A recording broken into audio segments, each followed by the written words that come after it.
Hai, Assalamualaikum. Hari ini kita nak teruskan dalam subtopik yang seterusnya iaitu peneutralan. Peneutralan adalah tindak balas antara asid dan alkali menghasilkan garam dan air sahaja. Okey, ini adalah tindak balas. Bila asid bertindak balas dengan alkali, semua alkali adalah base, akan menghasilkan garam dan air yang kedua-dua ini bersifat neutral. That's why namanya peneutralan gitu.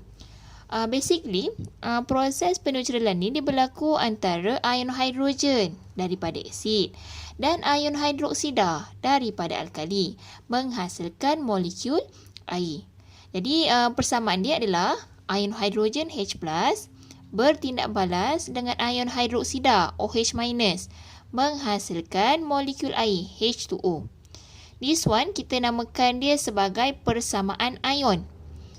Kenapa namanya persamaan ion? Sebab dia ada ion. Okey, macam mana kita nak bentuk persamaan ion? Okey, langkah yang pertama kita kena buat dulu persamaan kimia seimbang. Okey, contohnya asid sulfurik. Asid bertindak balas dengan NaO, alkali menghasilkan garam natrium sulfat dan juga air H2O. Okey, seimbangkanlah persamaan tu dulu. Kemudian, langkah yang kedua, ceraikan bahan yang boleh mengayon. Bila bahan tu boleh mengayon, asid, alkali dan garam boleh mengayon. Dia akan mengayon menjadi ion positif dan ion negatif. Jadi kita ceraikan ion-ion dia.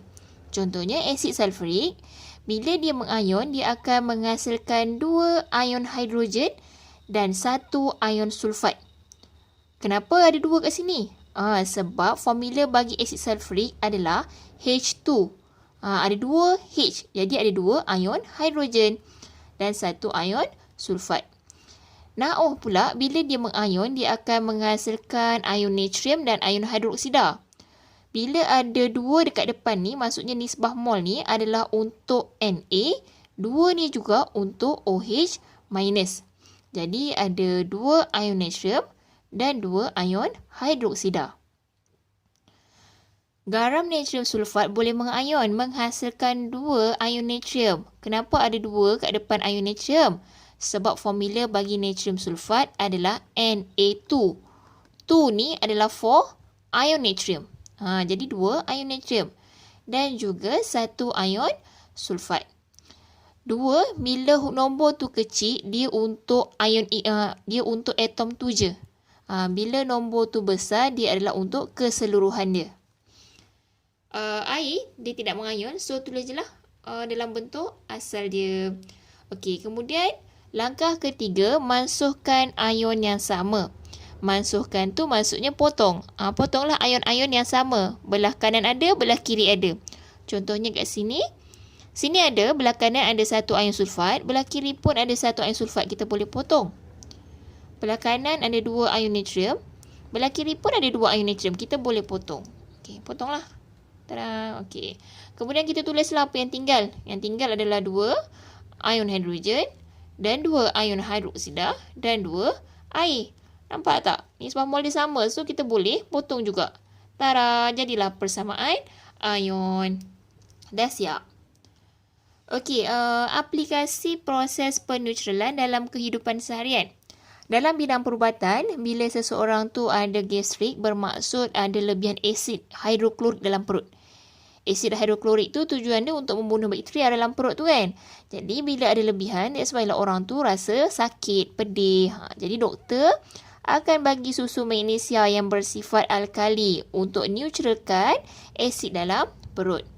Shampoo yang kita guna tu pula bersifat alkali sebab nak neutralkan asid yang ada pada rambut.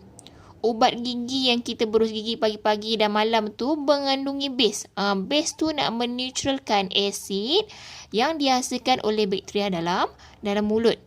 Dalam bidang pertanian, kadang-kadang tanah tu bersifat asid. Kenapa tanah bersifat asid? Sebab ada hujan asid. Tanah yang berasid tidak sesuai untuk pertanian. Sebab tu petani ni dia guna kapur mati yang bersifat alkali sebab nak neutralkan balik asid pada tanah. Okey, lebah, this one lebah, ini adalah penyengat. Boleh beza ke? Sengatan lebah bersifat asid. Orang zaman dulu, dia tak belajar kimia pun, asid base semua kan. Tapi bila kena dengan sengat lebah, dia terus letak serbuk penaik ataupun tepung penaik. Dia tak tahu pun kenapa. Jadi bila kita dah belajar kimia, kita tahu serbuk penaik itu bersifat alkali. Sengatan lebah bersifat asid. Bila kita letak alkali pada asid, proses penetralan berlaku. Jadi dia tak sakit dah lah. Manakala sengatan penyengat ini bersifat alkali, orang akan letak cuka. Sebab asid pada cuka tu akan meneutralkan alkali pada penyengat. Okey, boleh faham ke? Okey, proses peneutralan juga kita boleh guna kaedah pentitratan. Kaedah pentitratan ni adalah satu kaedah analisis kuantitatif untuk menentukan isi padu asid yang diperlukan secara tepat bagi meneutralkan isi padu tertentu alkali. Atau sebaliknya. Okey, macam ni. Kita ada alkali yang kita dah tahu isi padu dia berapa. Kita nak neutralkan alkali ni menggunakan asid. Tapi kita nak guna amount asid yang tepat, yang ngam-ngam, tak kurang, tak lebih untuk meneutralkan alkali ini. Itulah namanya kaedah pentitratan. Walau bagaimanapun, asid dan alkali ni tidak berwarna. So, macam mana kita nak tahu proses penetralan tu dah berlaku ke belum? Sebab tu, kita gunakan penunjuk asid base. Penunjuk asid base yang kita gunakan dalam eksperimen adalah phenolphthalein. Phenolphthalein ni, kalau larutan tu berasid ataupun neutral, dia tidak berwarna. Tapi kalau larutan tu beralkali, dia akan warna merah jambu.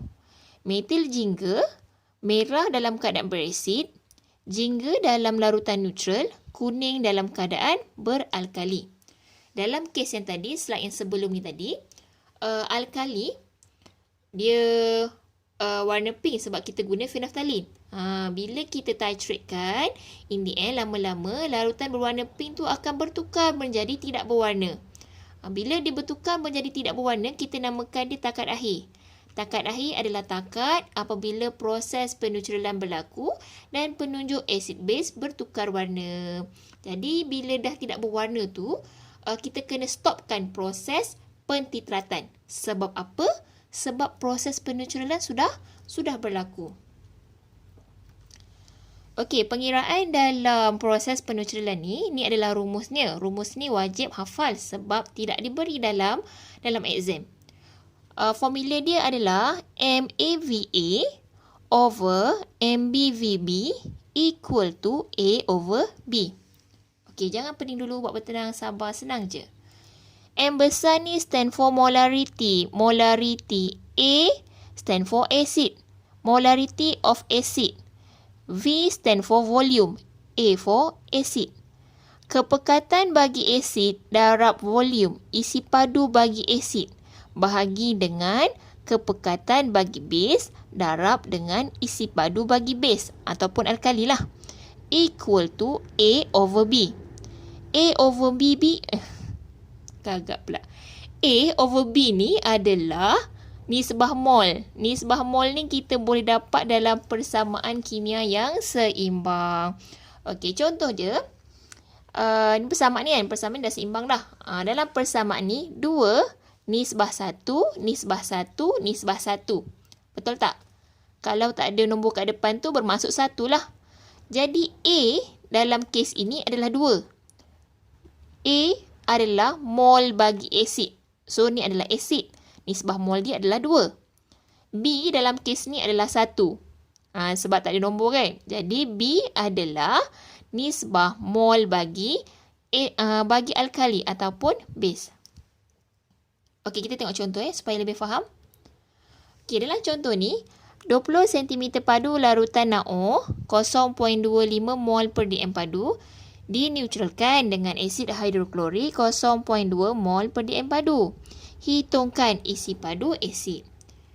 Bila dapat soalan macam ni, antum kena tukarkan nilai-nilai yang diberi kepada simbol. Sebab kita nak masukkan nilai dalam rumus kan. Jadi kita kena kenal pastilah. Contoh kat sini, 20 cm padu.